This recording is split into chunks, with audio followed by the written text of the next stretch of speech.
To the law and to the testimony, if they speak not according to this word, it is because there is no light in them. Confusion is everywhere, and it is only by God's law that we can know what is truth. Bind up the testimony, seal the law among my disciples. The seal of God's law is found in the fourth commandment.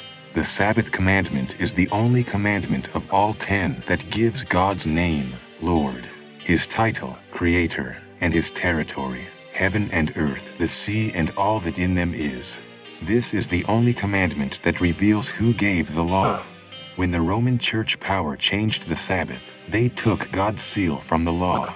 The disciples of Jesus are to restore the seventh-day Sabbath as the sign of the Creator's authority. God tells His servants to show my people their transgression. God has many true people who don't know about the true Sabbath. He wants them to learn about it and to keep it holy. You shall be called the repairer of the breach, the restorer of paths to dwell in.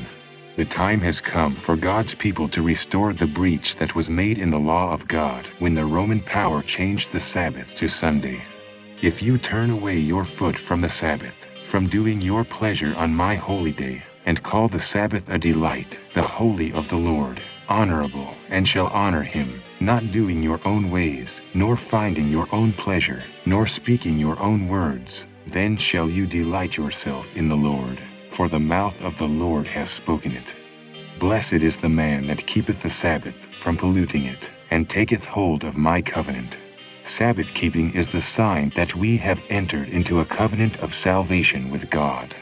It was the sanctuary which revealed God's harmonious system of truth. This system includes God's commandments and the true Sabbath. But many people reject the light. They say, we have always kept Sunday as God's holy day, and many good people have kept Sunday. If they were correct in keeping Sunday, then so are we. This was the same type of reasoning that many of the Jewish people used when Christ came to this earth.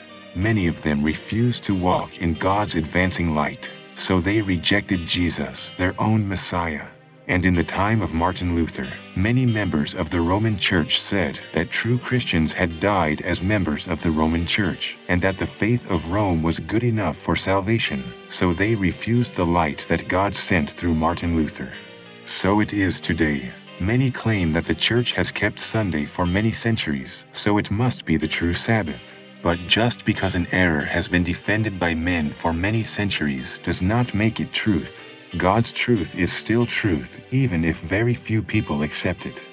It is only by humility of heart and dependence upon God that we are able to understand and accept truth. The Word of God clearly explains that the seventh day of the week, which is Saturday, is the true Sabbath of the Lord. The true seventh-day Sabbath is older than the Sunday Sabbath. God Himself established the seventh-day Sabbath way back at creation. And from the beginning of the world, God has always had people in the earth who kept the creation Sabbath. These special truths about God's law and His Sabbath are part of the everlasting gospel which will go to all the world and prepare a people for the second coming of Jesus.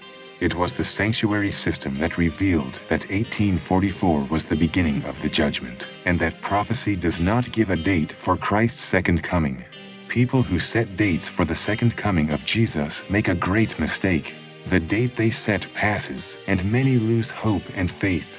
Others will set a date too far in the future, and they will not be ready when Jesus comes. Even though we do not know the day or hour of Christ's coming, we know by prophecy that His coming is near, that the judgment has begun, and we must be preparing now. The history of ancient Israel is very similar to those who are now waiting for the second coming of Jesus. God led Israel from Egypt, but it was not God's will that Israel should wander in the wilderness for 40 years. God wanted to lead them directly to the beautiful land that He had promised them, but Israel was rebellious and unfaithful to God, so God waited for faithful and obedient Israelites that He could take to the promised land. In the same way, it is not God's plan that the second coming of Christ should be so long delayed. Jesus wants to return to rescue His people from this world of sin and sorrow, but God is waiting for faithful, obedient people who will give the last message of mercy and warning to the world, and then Jesus will return. Those who give the final gospel message will receive opposition. And the Bible plainly teaches that the time is coming when the laws of governments will be against God's law. At that time, those who obey all of God's commandments must endure trial and difficulty. In this world of sin, truth is unpopular and inconvenient, but this does not discourage the true followers of Christ. When God's people see their duty, they will choose the right because it is right, and leave the consequences with God.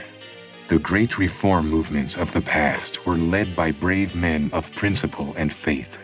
God is looking for such people today to be a part of this final great work of reform. Listen to me, you that know righteousness, the people who have my law in your heart. Don't be afraid of reproach from men or of their angry insults, because the moth will eat them up like clothing, and the worm will eat them like wool. But my righteousness shall be forever, and my salvation from generation to generation.